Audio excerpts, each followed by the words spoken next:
আমি সকল সাংবাদিক কর্মী ভাইদেরকে আমি আহ্বান করব, দালালের জায়গা থেকে সরে এসে মূল ধারার গণমাধ্যমের যে কার্যকলাপ সেখানে আপনারা চলে আসেন। দেখবেন এই দেশে আইন শৃঙ্খলা রক্ষাকারী বাহিনী থেকে শুরু করে যত রাজনৈতিক অঙ্গ সংগঠন আছে সবাই দেখবেন তীর মতন সোজা হয়ে যাবে। সাংবাদিকের গায়ে হাত দেওয়ার দুঃসাহস কখনোই তারা পাবে না।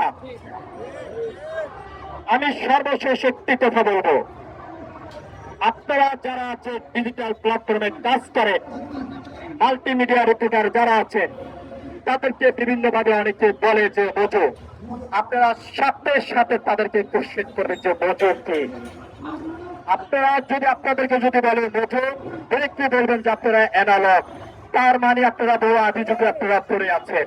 সেই জায়গা থেকে সরে আসতে হবে এবং এই দেশের স্বার্থের জন্য নয়, আগে সাংবাদিকের স্বার্থের জন্য কাজ করতে হবে।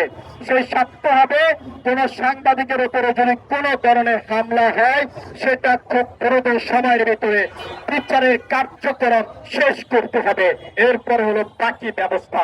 বিভিন্ন জায়গায় আপনারা দেখবেন যে মাল্টিমিডিয়া রিপোর্টার যারা রয়েছেন বিভিন্ন সংবাদের ক্ষেত্রে সর্বোচ্চ ভূমিকাটা তারা রাখে।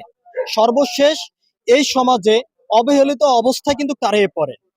আজকে যে তফসিল ঘোষণা করা হয়েছে, আগামী যে নির্বাচন হবে সেই নির্বাচনের মধ্য দিয়েই মাল্টিমিডিয়া যে সমস্ত রিপোর্টার যারা রয়েছেন তারা প্রমাণ করবেন আগামীর বাংলাদেশ মাল্টিমিডিয়া রিপোর্টারদের হাত ধরেই এগিয়ে যাবে।